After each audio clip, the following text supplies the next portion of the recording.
इसमें प्रेस वार्ता में स्वागत है। और आज की जो ये मीडिया वार्ता है आपके यहाँ पे जिला कांग्रेस कमेटी द्वारा यहाँ आयोजित की जा रही है। और हम सब के बीच में आज ये हमारे सीनियर कांग्रेस लीडर पूर्व एमएलसी रहे हैं श्री वेद महाजन जी, ये मुख्य तौर पर आपके सवालों जवाबों के लिए और अपनी बात कहने के लिए उपस्थित होंगे। और इनके साथ हमारे शशि शर्मा जी जो सेक्रेटरी हैं प्रदेश कांग्रेस कमेटी के, वो भी आपके सवालों जवाबों के लिए तैयार रहेंगे। और जय भारत सत्याग्रह, जैसे कि आप सब साथियों को विदित है कि जिस तरह से इस एनडीए सरकार ने और मोदी सरकार ने कॉन्स्टिट्यूशन को इरोड किया है, तो जो धक्केशाही और जिस धक्के के साथ हिंदुस्तान चल रहा है उसके खिलाफ आज पूरे हिंदुस्तान में जय भारत सत्याग्रह हमारे माननीय एआईसीसी के अध्यक्ष जनाब मल्लिकार्जुन खड़गे जी के नेतृत्व में पूरे हिंदुस्तान में चल रहा है। और उसी कड़ी को आगे बढ़ाते हुए पूरे ज़िले में अगले 10 दिनों में आप तमाम ब्लॉकों में और तमाम कॉन्स्टिट्यूंसीज में जय भारत सत्याग्रह को देखेंगे। और हमारी तमाम यहाँ पर एआईसीसी के, पीसीसी के मेंबरान, जिला कांग्रेस कमेटी के हमारे अहदेदारान, ब्लॉक कांग्रेस कमेटी के प्रेसिडेंट, उनके साथी और फ्रंटल ऑर्गेनाइजेशन के जितने भी साथी इस प्रेस कॉन्फ्रेंस में हैं, वो भी आपसे समय समय पर रूबरू होते रहेंगे। और हम आपसे यही निवेदन करेंगे कि इस समय पूरे हिंदुस्तान की जो नज़रें हैं वो राहुल गांधी जी की तरफ हैं। उस राहुल गांधी ने जिन्होंने 4000 किलोमीटर की पैदल भारत यात्रा की और उसके बाद तमाम लोगों का दुख दर्द सुना, और उस हाइप के कारण आज जो मोदी सरकार को परेशानी हुई और जिस तरह से उनकी संसद सदस्यता को रद्द किया गया और जिस तरह से बाकी कानूनी प्रक्रिया का जो प्रचलन चल रहा है, जैसे कि उनको अपना घर खाली करने के लिए 1 महीने का जो नोटिस दिया गया है, हालांकि हर कांग्रेस कार्यकर्ता या हर हिंदुस्तानी का घर वो राहुल गांधी का घर है। और हम उस कैंपेन में भी हम सब साथ चल रहे हैं और हम राहुल जी के नेतृत्व में सक्षम हैं इस मोदी सरकार को खाट फेंकने के लिए। और उसी को आगे बढ़ाते हुए हमारा जो ये सत्याग्रह है ये आपको पूरे ज़िले में दिखेगा। और हमारे साथ इस पूरे ज़िले में, इस यात्रा में, सत्याग्रह में हमारे सीनियर साथी श्री वेद महाजन जी और शशि शर्मा जी हमारे साथ बने रहेंगे। जैसा कि आप जानते हैं कि पिछले बहुत से हफ्तों से कांग्रेस पार्टी और पूरी अपोजिशन, पूरे कंट्री की अपोजिशन जो है आज सड़कों के बीच में है, आज गलियों के बीच में है। लेकिन उसका कारण क्या है? उसका कारण ये है कि डेमोक्रेसी के ऊपर, कॉन्स्टिट्यूशन के ऊपर जिस तरह से हमले किए जा रहे हैं और जो राइट्स हैं हमारे, एक नागरिक होने के नाते जो हमारे राइट्स हैं उनको कैसे, उनकी आवाज़ को कैसे दबाया जा रहा है, ये सब चीज़ों के बारे में आप अच्छी तरह से जानते हैं। और इसी सिलसिले में पार्टी ने एक प्रोग्राम दिया है जय भारत सत्याग्रह, जो कल 1 अप्रैल से शुरू हुआ और पूरे हिंदुस्तान में जो बाबा साहब अम्बेडकर की मूर्तियाँ हैं जहाँ पे भी, वहाँ पे बैठ के ये शांतिपूर्वक सत्याग्रह सभी जगह कल किया गया। और इसी तरह जम्मू में भी ये सत्याग्रह कल वहाँ पे किया गया। और आपने देखा कि ये सत्याग्रह क्यों हमने शुरू किया, क्योंकि हम सब जितने भी कांग्रेस के वर्कर हैं, जितने कांग्रेस के नेता हैं, हम महात्मा गांधी के सिपाही हैं। और उन्होंने हमें ये रास्ता बताया था सत्याग्रह का कि जब आप एक बात नहीं मानी जाती तो सत्याग्रह करना चाहिए। आपने देखा महात्मा गांधी ने एक सत्याग्रह करके उन्होंने अंग्रेज़ों को यहाँ से भगा दिया। तो ये कोई छोटी बात नहीं थी। इसलिए मैं ये कहना चाहता हूँ कि ये जो सत्याग्रह हमारा, ये जो मोदी सरकार का जो डेटा पॉलिटिक्स है उसके खिलाफ ये हमारा सत्याग्रह जो है वो चल रहा है। और जो आवाज़ को दबाया जा रहा है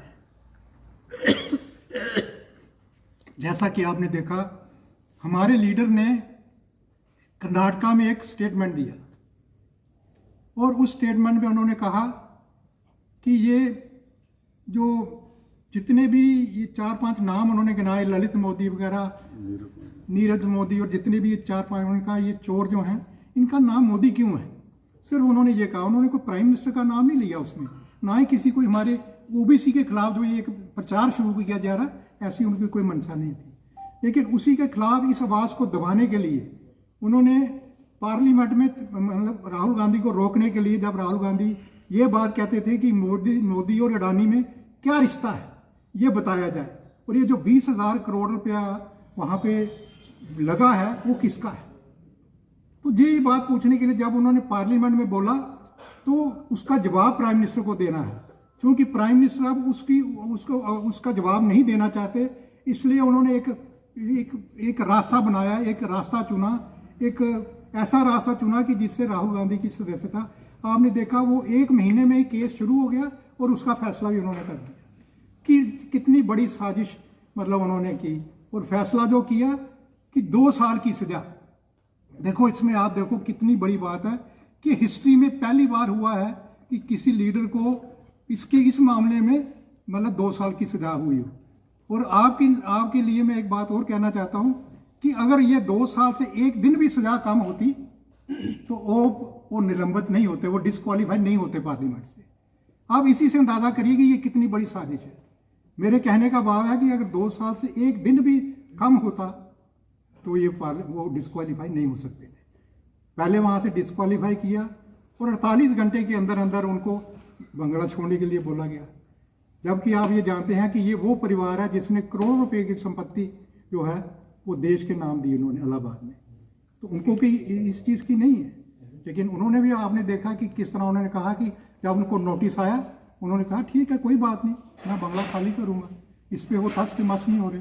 उनका बस चलता तो शायद वो उस समय रिज़ाइन भी दे देते। लेकिन खैर ये पार्टी की बात है, वो मैं कहना नहीं चाहता। लेकिन ये ऐसी साजिशें जो है ये मोदी सरकार यहाँ पे कर रही है। और किस किस्म की लूट आप ये देखिए इन्होंने की है। जितना भी कांग्रेस की लीडरशिप में और दूसरी सरकारें जो भी हिंदुस्तान में रही मोदी सरकार को छोड़ के, जितने भी एसेट्स उन्होंने इस मुल्क में बनाए, जितने भी बनाए, वो सारे एसेट्स इन्होंने बेचे। मेरे पास कल ही एक वो आया था, मैंने स्पेशली इसमें रखा कि आरटीआई ने एक खुलासा किया है, कोई भारतीय जो इस बात का जवाब दे कि कौन से प्राइम सरकारें ऐसी रही जिसने कितनी सरकारी कंपनियां बनाई और कौन से प्रधानमंत्री ऐसे रहे जिसने एक भी नहीं बनाई। उसमें पंडित जवाहरलाल नेहरू ने 33 कंपनियां सरकारी बनाई और उसके बाद लाल बहादुर शास्त्री ने 5 कंपनियां बनाई। उसी तरह इंदिरा गांधी ने 68 कंपनियां सरकारी बनाई। इसी तरह तमाम जितने भी प्राइम मिनिस्टर रहे उन्होंने सब ने, किसी ने 14, किसी ने 15 ये बनाई। लेकिन लास्ट में जो नाम आया है मोदी सरकार का, उन्होंने 0, मतलब एक कंपनी भी सरकारी नहीं बनाई। मतलब इन्होंने तो देश के लिए कुछ बनाया नहीं। लेकिन जो इतना सरमाया, और जब से देश आज़ाद हुआ उसके बाद जो कांग्रेस सरकारें रही उन्होंने इतना कुछ इस मुल्क को बना के दिया। आज आप देखें रेलवे इन्होंने बेच दी, एयरपोर्ट सारे इन्होंने बेच दिए, मतलब हमारे पास कुछ रहा ही नहीं। अगर आज हमें मुल्क के लिए कोई देखा जाए, हमें कुछ चाहिए तो हमारे पास कुछ भी नहीं है अपना, सब कुछ इन्होंने बेच दिया।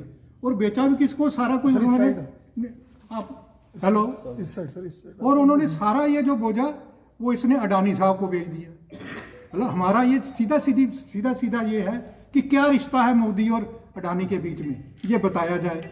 20,000 करोड़ रुपया जो हमने सुनने में आता है कि वो इन्हीं का लगा हुआ है उसके बीच में, जिसका ये नाम नहीं बता रहे। ये जो सुनने में बातें आती हैं वो तो यही हैं। तो ये सारी बात है। हमने ये अब एक जो प्रोग्राम बनाया है जय भारत का, ये जो सत्याग्रह का, ये पूरे हिंदुस्तान में बनाया। और इसी तरह जम्मू कश्मीर के हर जिला में इसने डिस्ट्रिक्ट जो अपने इंचार्ज हैं वो बनाए हैं और साथ में को इंचार्ज बनाए हैं। इसी तरह आज से कल से सारे जम्मू कश्मीर के जितने भी जिला हैं, आज सभी जगह पे प्रेस कॉन्फ्रेंस हो रही है और डिस्ट्रिक्ट की मीटिंग जो है सब जगह। और इसी तरह जितने भी हमारे ब्लॉक्स हैं, इसी तरह ये ब्लॉक में भी एक मीटिंग, 2 मीटिंगें जो हैं वो आने वाले टाइम में हम करेंगे।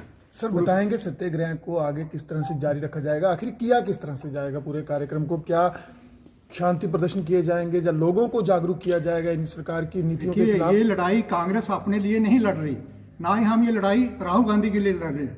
ये लड़ाई लोगों की है और हम ये लड़ाई लोगों के बीच में जाके लड़ रहे, उनके हक के लिए। जो प्रेस की आज़ादी नहीं रही, आदमी की अपनी आज़ादी नहीं रही, बोलने की आज़ादी नहीं रही, तो हम ये सारी चाहते हैं कि इसको कैसे हमने बहाल करना है। वो तभी पॉसिबल है जब हम लोगों के बीच में जाएंगे।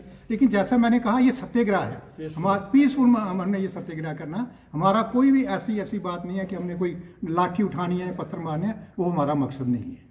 और कोई सवाल आपने पूछा? सर क्या देखते हैं कि जम्मू कश्मीर में भी कई सारे ऐसे नेता हैं जो कि सत्ता दल से हैं और अभी भी सरकारी सुविधाओं का मजा ले रहे हैं, उनके बंगले खाली नहीं होते, और एक एमपी जिनके परिवार ने शहादतें दी उन्हें बंगला खाली करने के लिए बिल्कुल, कहा क्यों, गया। वही तो हम कह रहे हैं कि मैं कहता हूँ सीधी सीधी बात करूँगा, गुलाम नबी आज़ाद साहब जिन्होंने अभी कांग्रेस छोड़ी, उनके पास सरकारी बंगला है। यहाँ पे जितने भी बीजेपी के मंत्री हैं सबके सरकारी, मतलब हालांकि उनके खिलाफ कोर्ट ने भी फैसला दिया हुआ है, लेकिन कोई खाली नहीं हो रहा। और क्या इतनी जल्दी थी कि राहुल गांधी का बदला, मतलब 48 घंटे में उनको नोटिस भी चला गया कि इसको आप खाली करो। ये साजिश है पूरी, एक संधि सोचिए, एक साजिश के तहत ये सारा कुछ किया गया। सर न्यायपालिका को लेकर एक सवाल है, क्या देखते हैं जम्मू कश्मीर का सबसे संवेदनशील मुद्दा धारा 370 और 35 से उसकी सुनवाई अब तक नहीं होती है, और ऐसे मामले जिनमें मानहानि का बिल्कुल नॉर्मल मामला माना जाता है, ऐसे में सुनवाई भी हो जाती है और 2 साल की सजा भी दे दी जाती है। देखिए ये सब जुडिस मामला है, इसमें मैं बोलूँगा नहीं, लेकिन फिर भी मैं ये कहना चाहता हूँ कि पिछले दिनों में आपने सुना होगा कि अपेक्स कोर्ट ने ये फैसला किया है कि इसको हम जल्दी इसकी सुनवाई जो है लगाएंगे। सर गुलाम नबी आज़ाद की आपने बात की, उन्होंने भी राहुल गांधी का समर्थन किया है। उन्होंने कहा है चाहे राहुल गांधी हो या फिर लालू यादव हो, किसी भी नेता के खिलाफ बदले की भावना से राजनीति नहीं होनी चाहिए और कानून के भी कुछ दायरे जो हैं वो फिक्स होने चाहिए। राहुल गांधी ने ऐसा कौन सा काम किया कि जो हर कोई उनके लिए हक में क्यों नहीं बोलेगा? उन्होंने, आपने देखा कि भारत छोड़ो यात्रा, मतलब भारत जोड़ो यात्रा जो उन्होंने यहाँ पे शुरू की, उसका क्या मकसद था कि ये जो आपसी भाईचारा है, जो ये बिखराव की राजनीति, ये जो और आपस में लोगों को तोड़ने की राजनीति जो जिन लोगों ने शुरू की है, उनके लिए हमारा ये भारत जोड़ो यात्रा दी थी, पूरे हिंदुस्तान में चली। और कितना 5000 कितने किलोमीटर राहुल जी ने वो यात्रा की, और आपने देखा कि उसका कि कितना असर लोगों में है। इन्हीं सब चीज़ों से परेशान होकर मैं समझता हूँ कि मोदी सरकार जो है वो इस बौखला गई है और पशोपेश में है कि इसका हम कैसे जवाब दें। सर कई सारे संवेदनशील मुद्दे जम्मू के हो रहे हैं। जम्मू में अब भी आबकारी नीति, जो दारू की दुकानों की बात करें, कई सारे और भी मुद्दे हैं। आखिर क्यों कांग्रेस लोगों के बीच नहीं पहुंच पाती, इन मुद्दों को कैश नहीं कर पाती? हमने तो हमेशा हर मुद्दे के लिए हमने प्रोटेस्ट भी किए हैं। कोई आप एक भी मुद्दा बताएं जिसके लिए कांग्रेस ने प्रोटेस्ट नहीं किया? नहीं सर, एक दिन का प्रोटेस्ट होता है। कहने का मतलब है कि लंबी लड़ाई जो लड़नी चाहिए, जिस तरह से भारतीय जनता पार्टी विपक्ष में रहते मुद्दे को मुद्दा बनाती थी, कांग्रेस क्या कमजोरी है? मैं इस तरह से देना चाहता हूँ कि सारे हिंदुस्तान में देखें, अपोजिशन भी उठती है, मुद्दे उठाती है, प्रोटेस्ट भी करती है, लेकिन ये जो 3 एजेंसियां हैं, ईडी, इनकम टैक्स और सीबीआई, ये किस तरह से पीछे चलते हैं, ये भी आपने देखा। और ये इसका नंगा नाच पूरे मुल्क में लोग देख रहे हैं। मैं चाहता हूं कि लोग खुद देख ही रहे हैं, और इसका फैसला जो है वो आने वाले टाइम में लोग खुद करेंगे कि उनको क्या करना है। जम्मू कश्मीर में चुनाव नहीं हो पा रहे हैं, लोग चुनाव चाहते हैं, लोकतंत्र की सरकार चाहते हैं। क्या देखते हैं क्यों पॉपुलर सरकार नहीं बनाई जा रही और indirect control over the UT of J&K run किया जा रहा है? देखिए, हमने तो इसके ऊपर बहुत बार कहा है कि सरकार को चाहिए जल्द से जल्द चुनाव करना चाहिए, लेकिन सरकार जो है, जो हमारा मानना है कि सरकार को ये शंका है कि इस माहौल में कहीं हम जीतेंगे भी या नहीं जीतेंगे। ये रीज़न है कि जिसकी वजह से सरकार जो है वो चुनाव नहीं चाहती। और दूसरी सबसे बड़ी बात, पूरे हिंदुस्तान में ये जो लड़ाई हमने शुरू की है, इसके लिए पूरी अपोजिशन जो है वो पूरी यूनाइटेड है हमारे साथ। और ये लड़ाई अब हम इकट्ठे अकेले नहीं लड़ रहे, पूरी जितनी भी ये हमारी अपोजिशन पार्टी है, ये हमारे साथ में है। ये जो हमारा जय भारत सत्याग्रह है, इसमें भी आने वाले टाइम में देखेंगे कि जितनी भी दूसरी अपोजिशन पार्टियां हैं और यहाँ जितनी सोशल संस्था हैं, वो भी हमारे इस प्रोग्राम में हिस्सा। सर राष्ट्रपिता महात्मा गांधी को लेकर जम्मू कश्मीर के उपराज्यपाल की एक टिप्पणी आई थी कि उन्होंने कोई वकालत वकूलत नहीं पढ़ी है, उनकी कोई डिग्री मैंने नहीं देखी है। तो क्या देखते हैं कि राष्ट्रपिता के खिलाफ ऐसी टिप्पणी, वहां पर मामला कोई सामने नहीं आता, ना दर्ज होता है, और नाम मोदी लेने पर सजा भी मिलती है और सदस्यता भी जाती है? देखिए, अब इसका मैं क्या जवाब दे दूँ? बापू के बारे में कौन उनका नहीं जानता? भारत लॉ थे वो। आपको अगर इसका पता हो तो उसका आप उसमें नेशनल आर्काइव्स में जाके उसके दस्तावेज भी आप देख सकते हैं। ये लेकिन जिनको दस्तावेज दिखाने चाहिए वो उन्होंने दिखाए हैं या नहीं दिखाए हैं, वो आजकल भी रोज सोशल मीडिया में आ रहा है, टीवी के ऊपर भी आ रहा है। वो डिग्री कहाँ से आई? तो ये चीज़ें आपके सामने हैं। इसमें ये सिर्फ झूठ की राजनीति है, इसके अलावा इनके पास कुछ नहीं।